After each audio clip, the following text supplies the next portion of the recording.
Bonjour, bienvenue à votre émission La Victoire de l'amour. J'espère que vous allez bien cette belle journée du mois de mai. Aujourd'hui, on se fait un beau cadeau, on l'aime tellement. Je reçois avec beaucoup de joie l'unique Guylaine Tanguay qui va aussi nous faire une magnifique chanson. L'homélie avec le bon père Michel-Marie de Paris, la chronique hebdomadaire de Christine Michaud. Je suis Sylvain Charon. Bienvenue à votre émission La Victoire de l'amour. Un seul geste de toi viendra mon secours.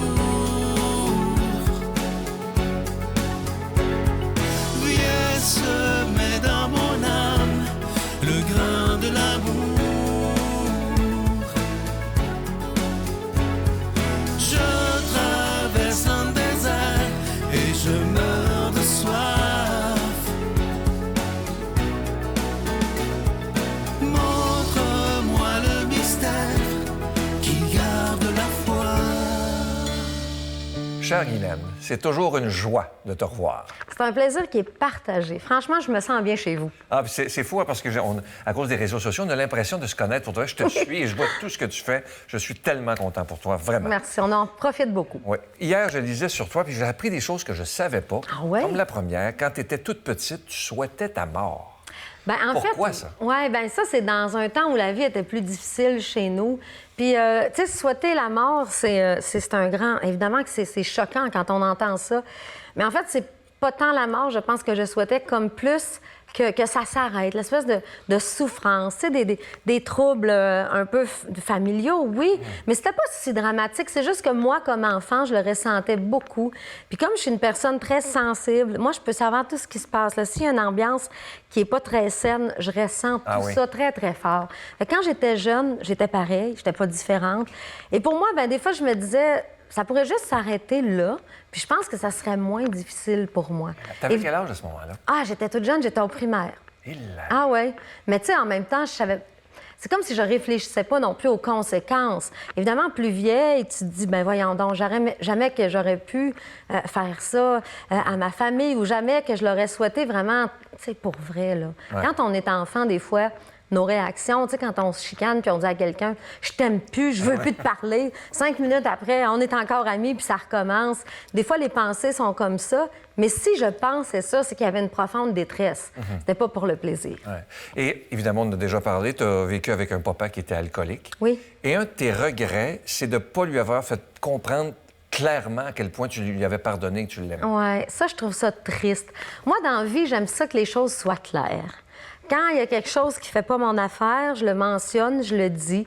Toujours gentiment, mais j'aime ça exprimer les choses parce que je trouve que c'est comme ça qu'on doit vivre. C'est trop lourd, sinon, de se trimballer plein d'affaires négatives. Avec mon père, ben oui. Puis avec mon père, je savais pas, moi, qu'il allait mourir comme ça subitement dans un accident. Il avait juste 47 ans.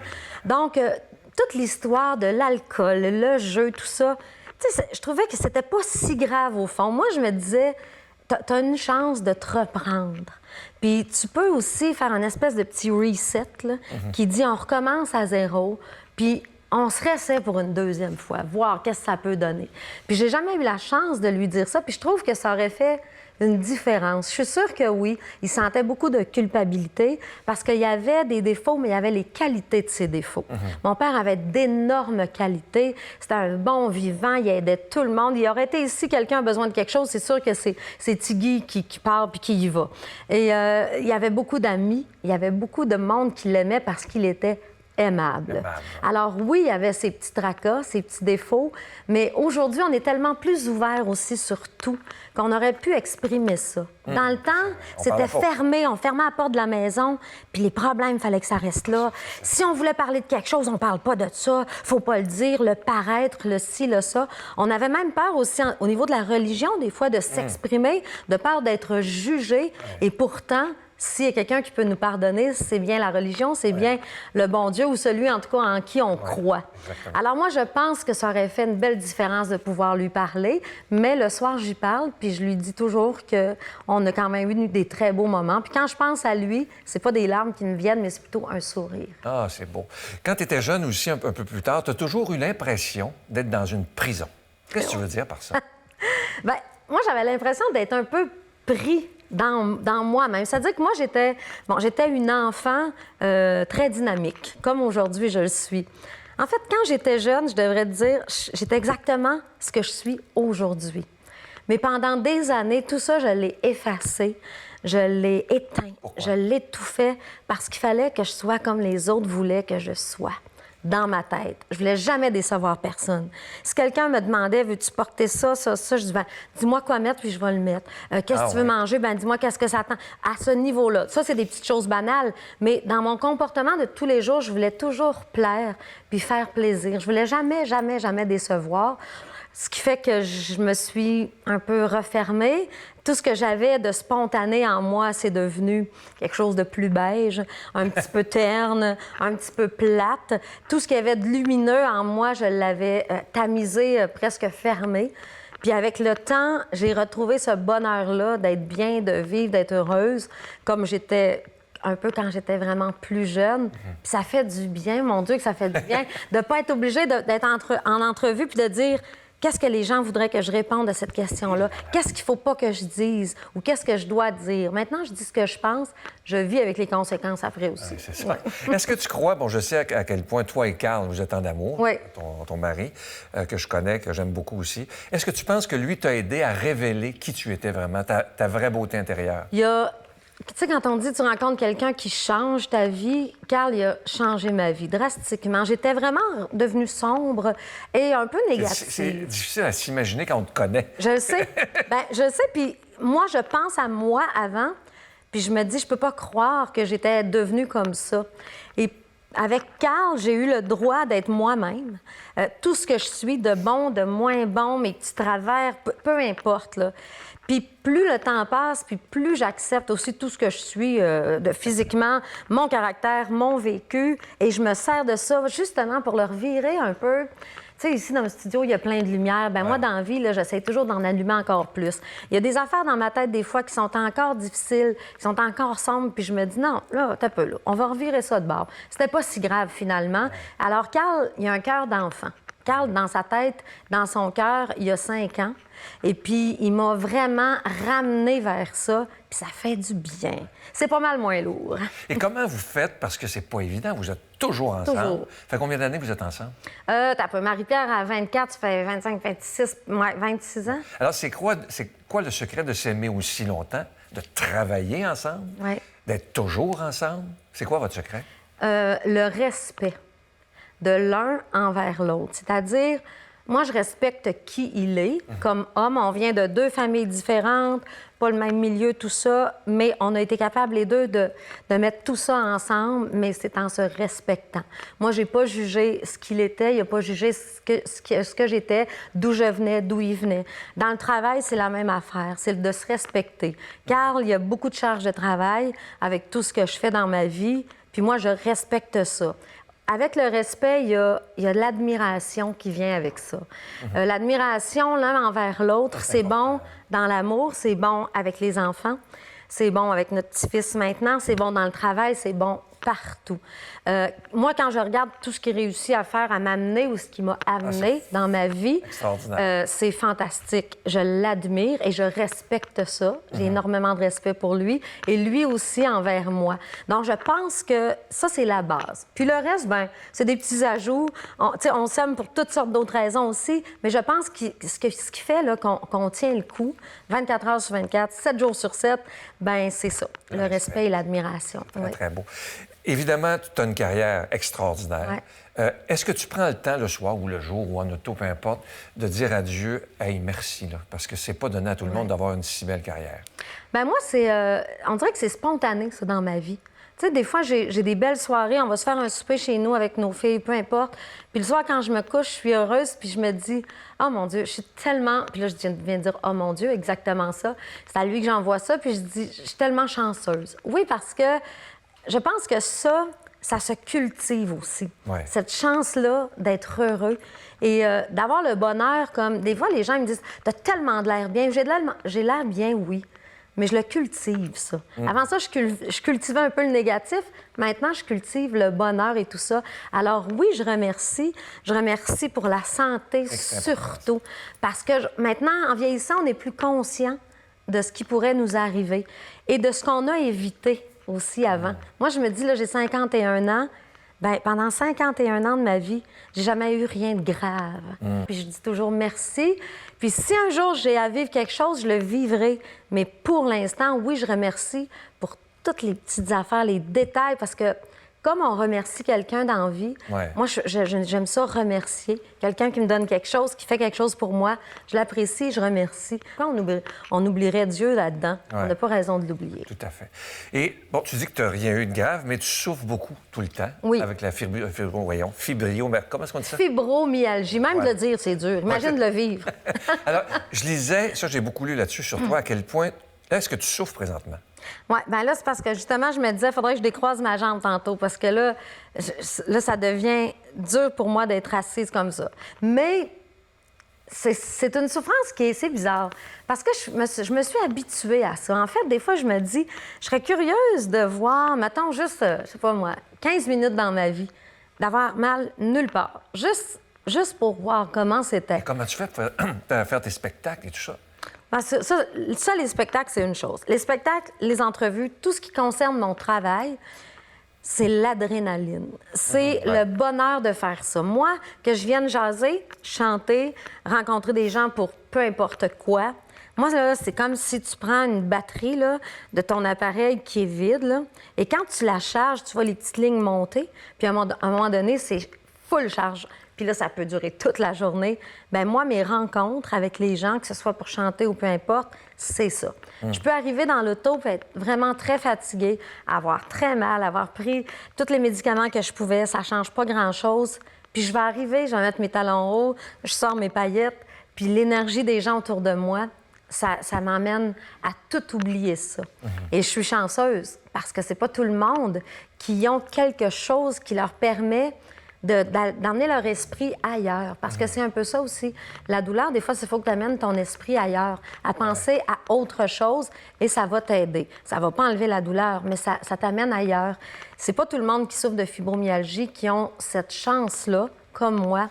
Et je reçois beaucoup de témoignages de femmes, beaucoup, entre autres, qui me demandent comment tu fais. Comment tu fais, Guylaine? Je t'ai vu à TV, tu dansais avec tes talons hauts. Bien, ça se fait tout seul. Puis je leur dis tout le temps, vous m'avez pas vu avant, puis vous m'avez pas vu après. Mais c'est pas grave. L'instant de le faire, puis des fois, il faut se motiver aussi à le faire. C'est facile de rester assis quand t'as mal parce qu'à un moment donné, t'es plus capable de rien faire. Puis je défie toujours mon corps. Je lui donne pas raison souvent. Ton frère Jimmy, on a déjà Oui. parlé ici, il est maintenant, et bon, il souffre d'un cancer Oui. en chimiothérapie palliative. Oui. Comment tu vis ça? Ça, c'est l'affaire la plus difficile de ma vie. Je trouve que la vie, des fois, elle nous quel amène âge, des c'est pas affaires. indiscret? Là, il est rendu, il va avoir bientôt 48 ans. Là. Jimmy, ça fait déjà quelques années qu'il a sa maladie. Écoute, premièrement, je vis avec ça. Je peux pas vivre autrement que d'être positif. Parce que quand tu regardes Jimmy, il est tellement fort, il est tellement positif.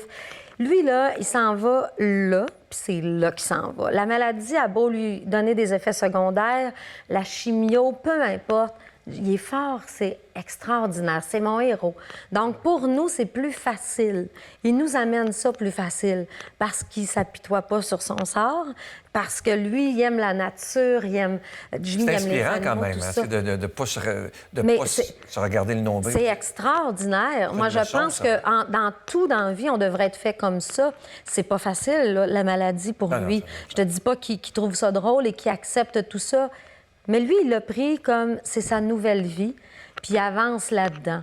S'il a besoin, il s'en va dans la forêt. Et lui, là, si tu veux le rendre heureux, tu l'amènes marcher à travers les arbres, voir les animaux, sa chasse, tout ça. Ça, là, c'est sa force. C'est ça qui... Bien, la nature, c'est vrai, hein? Ouais. C'est des vraies choses. C'est pur. C'est pas un scénario. C'est pas arrangé C'est avec le vrai. gars des vues. C'est vrai, vrai, vrai à 100 Puis lui, quand il s'en va dans le vrai, j'ai l'impression que ça il fait du bien. Alors, j'ai beaucoup d'admiration, mais évidemment, on a toujours une espèce de tristesse en dedans de nous. Ben oui, c'est sûr. Mais quand on le voit, on l'oublie. Il est tellement... Il serait assis ici, puis tout le monde dirait « j'en reviens pas ». qu'il soit malade, ce gars-là, on le voit pas. Ouais. Très, très beau. Parlant de Jamie, tu vas nous faire une très, très belle chanson sur ton prochain album qui sort le 6 juin, C'est ma vie.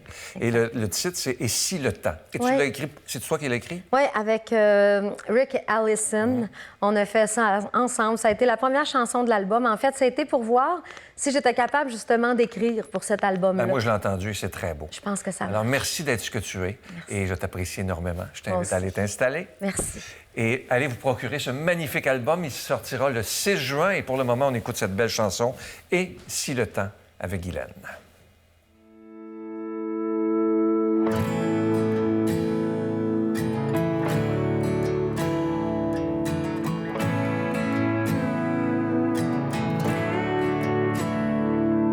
Si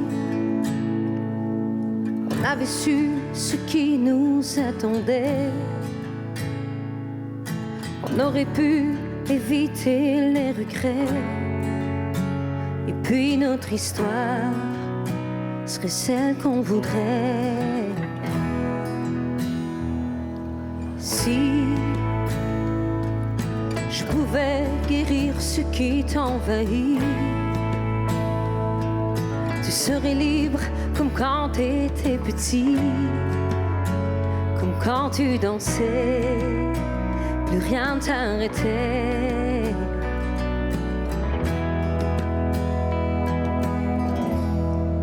Et si le temps voulait me donner tout son temps, je reviendrai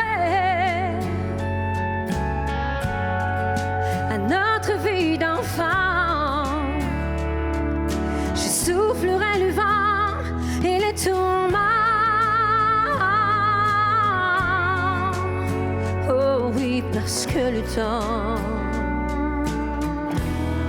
serait notre présent.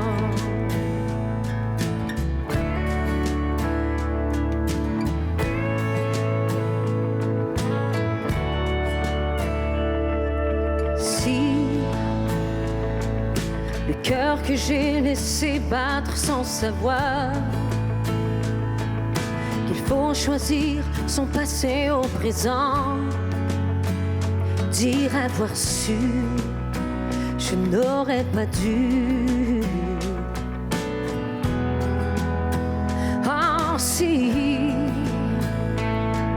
chaque minute était un jour qui naît, qu'une seconde serait à effacer, je te ramènerai de mes hier, de mes prières. Et si le temps voulait me donner tout son temps, je reviendrai à notre vie d'enfant. Je soufflerai le vent et les tourments. Et si le temps voulait me donner tout son temps, je reviendrai à notre vie d'enfant. Je soufflerai le vent et les tourments.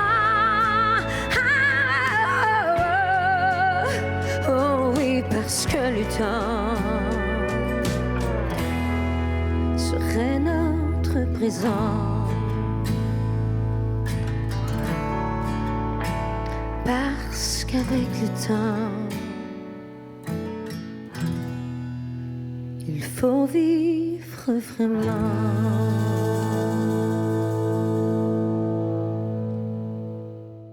Notre Père qui es aux cieux, que ton nom soit sanctifié, que ton règne vienne, que ta volonté soit faite sur la terre comme au ciel. Donne-nous aujourd'hui notre pain de ce jour. Pardonne-nous nos offenses, comme nous pardonnons aussi à ceux qui nous ont offensés. Et ne nous laisse pas entrer en tentation, mais délivre-nous du mal, car c'est à toi qu'appartiennent le règne, la puissance et la gloire pour les siècles des siècles. Amen. Je suis tellement content de déjà vous présenter le cadeau du mois de juin, une belle exclusivité de la Victoire de l'amour. Vous allez le voir à l'écran, je la porte d'ailleurs. Il s'agit de la Croix de la paix qui est en épinglette. Elle est déjà bénie, évidemment, et elle est plaquée en or véritable et elle est fabriquée par des artisans au Québec. Et à l'arrière de la croix, vous avez même le logo de la Victoire de l'amour. Donc, ça a vraiment été fabriqué pour la Victoire de l'amour. Alors, je vous rappelle que vous le recevrez, cette belle croix de la paix, avec un don de 25 $, et si vous en voulez deux, avec un don de 40 $. Je vous donne l'adresse. La Victoire de l'amour, case postale 120, succursale Boucherville à Boucherville, le J4B 5E6, je vous la redonne. La Victoire de l'amour, case postale 120, succursale Boucherville à Boucherville, le J4B 5E6. Également par téléphone, par carte de crédit du lundi au jeudi de 8h à 17h dans le 514-523-4433, 523-4433 ou sans frais le 1-888-811-9291, 1-888-811-9291 et aussi sur notre site Internet qui est un moyen très rapide, sécure et efficace de faire votre don, le www.lavictoiredelamour.org. Alors, je vous rappelle ce magnifique cadeau qui est fait par des artisans québécois. La Croix de la paix, elle est en épinglette, autant pour hommes que pour femmes, et c'est plaqué d'or véritable. Je vous remercie de tout cœur de ce que vous faites pour la Victoire de l'amour. Si vous n'étiez pas là, cette émission-là ne pourrait pas exister. Merci d'être des gardiens de la foi, d'être des ambassadeurs de la foi. On en a tellement besoin. Il s'agit de regarder l'état actuel du monde pour comprendre facilement qu'il est temps plus que jamais d'annoncer l'amour, et l'amour se nomme Jésus lui-même. Merci de tout cœur.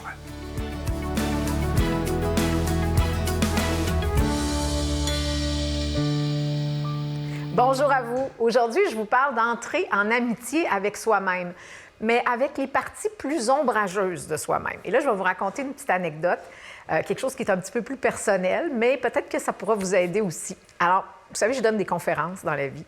Puis, il y a quelques années, c'était vraiment devenu l'enfer parce que à chaque fois que je donnais une conférence, premièrement, je mettais mon focus sur une des personnes qui ne souriait pas, qui n'avait pas l'air d'apprécier ou qui peut-être qui s'endormait, alors qu'il y en avait plein d'autres autour qui souriaient puis qui avaient l'air d'apprécier. Vous savez comment on peut être des fois dans la vie. Puis j'avais comme une petite voix dans ma tête aussi qui me critiquait. Imaginez comment c'est pas évident. On est en train de faire quelque chose, puis il y a une voix qui dit « Ah, mais là, t'aurais pas dû dire ça. Ben voyons donc, ou pour qui tu te prends? » Jusqu'au jour où j'ai eu une nouvelle idée. Je me suis dit « Je vais donner un nom à ce personnage critique à l'intérieur de moi. » Parce que je pense qu'on a tous ça, en tout cas qui se présente à différents moments dans notre vie. Mais bref, je me rappelais d'une femme que j'ai connue qui était très critique. Donc là, prenez-le pas personnel pour celles qui auront le même prénom, mais j'ai appelé ma petite voix critique intérieure, ce petit personnage-là, Pierrette, parce que la dame en question s'appelait Pierrette à l'époque. Mais en même temps, c'est très positif parce qu'une fois que j'ai nommé, que j'ai donné un nom à cette partie de moi qui est plutôt dans l'ombre, plutôt critique, négative, bien même je me suis amusée dans les conférences d'après. Je la voyais, je m'imaginais qu'elle était assise dans la salle. Première rangée en avant, Pierrette était, je l'imaginais assise là. C'était comme si à partir de ce moment-là, bien, peut-être qu'on est, oui, devenus amis. Bref, on a commencé à s'amadouer un petit peu plus ensemble. Même qu'à une certaine époque, par la suite, à un moment donné, j'oubliais plein d'affaires, puis j'étais comme un peu... j'étais pas trop à mon affaire, justement. Puis je me suis dit, où est-ce qu'est passée Pierrette? Et puis là, qui critique, puis qui me dit à quoi penser, etc. Et que là, elle me manquait. Comme quoi, on a besoin de toutes ces parties, je pense, de notre être, les plus lumineuses comme les plus ombrageuses. Puis que parfois, bien, de baptiser, de donner un nom à cette partie-là, ça nous la rend plus acceptable, plus mignonne.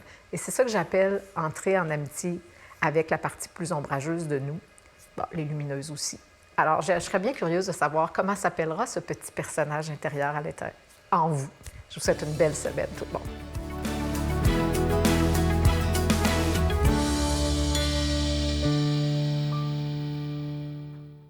Bonjour à tous, mes chers amis, et bon dimanche à vous tous.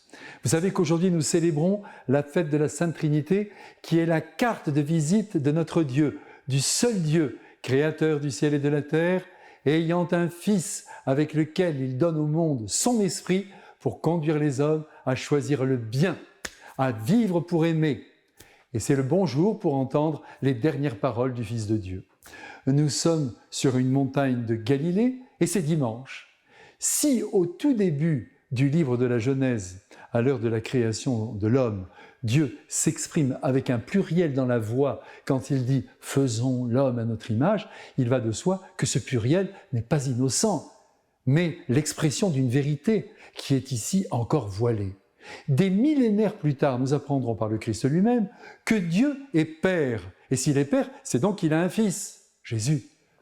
Et qu'ensemble, après la mort, ça c'est Jésus qui nous l'a dit, ils ont l'intention de placer en chaque être humain leur esprit, autant dire leur présence aimante, illuminante, car le Saint-Esprit, auquel nous ne pensons pas assez, nous est donné pour baliser notre parcours de vie, comme les phares de nos voitures le font, sans pour autant se substituer au chauffeur lui-même. C'est bien nous qui conduisons notre vie, mais c'est le Saint-Esprit qui éclaire la route. Du moins, si nous le croyons et si nous le consultons à travers notre prière. Et voici la mienne de prière, je me permets de vous la confier, et je la dis si souvent. Ô Esprit Saint, qui habitez le cœur de Marie et mon propre cœur, éclairez-moi, montrez-moi ce que vous attendez de moi. Mais n'allons pas trop vite, et arrêtons-nous un instant sur Dieu le Père. À part quelques représentations de vieillards à la barbe blanche flanqués sur un nuage, nous ne disposons pas de grands supports visuels pour nous le représenter. Les peintres font ce qu'ils peuvent avec leur imagination et leur talent, mais je vous rappelle que Dieu le Père n'a pas de corps, ce qui ne l'empêche pas d'avoir du cœur. Et aujourd'hui, dans la galerie des tableaux dont nous disposons, je choisis pour vous une fresque le représentant, peinte par un génie italien du XVe siècle, Cima da Conegliano, mort à Venise. Et pourquoi ce choix? Eh bien parce que cette fresque est à moitié effacée, Dieu nous échappant toujours, mais elle possède la grâce de laisser transparaître l'immense tendresse de Dieu pour ses enfants. À travers un seul geste, il nous tend les bras. Le Fils, inutile de s'étendre longuement, nous connaissons Jésus, j'oserais dire par cœur, j'espère avec le cœur.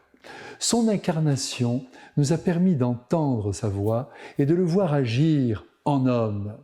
Le danger, c'est évidemment de l'enfermer dans son humanité, en faisant même un grand sage et en lui retirant, aïe aïe aïe, sa dimension divine.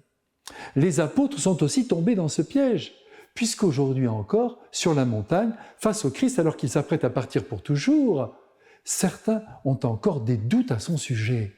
C'est incroyable. Cependant, ils finiront tous par adhérer à la divinité du Christ, par se prosterner devant lui, quand ils auront reçu l'Esprit de Dieu au jour de la Pentecôte, cet Esprit que nous avons nous aussi reçu le jour de notre baptême.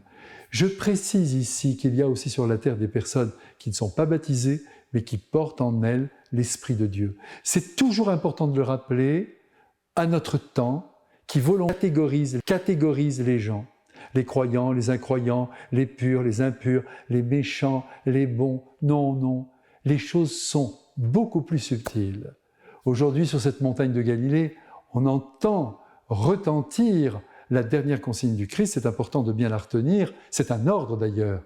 Allez de toutes les nations, c'est-à-dire partout, et baptisez tout le monde au nom de Dieu qui est Père, de son Fils Jésus qui a témoigné dans le sang de l'immense amour qu'il nous porte, et du Saint-Esprit qui, à l'intérieur de nos cœurs, nous éclaire et nous fortifie. Allez mes frères bien-aimés, je vous souhaite de vivre une belle fête de la très sainte Trinité, je l'espère en famille, mais si, par malheur, vous étiez tout seul, rappelez-vous que 3 personnes divines vous tiennent compagnie en ce moment et vous soutiennent. En leur nom, je vous bénis. Père, Fils et Saint-Esprit. Amen. Je vous salue Marie, pleine de grâce. Le Seigneur est avec vous. Vous êtes bénie entre toutes les femmes, et Jésus, le fruit de vos entrailles, est béni. Sainte Marie, Mère de Dieu, priez pour nous pécheurs, maintenant et à l'heure de notre mort. Amen.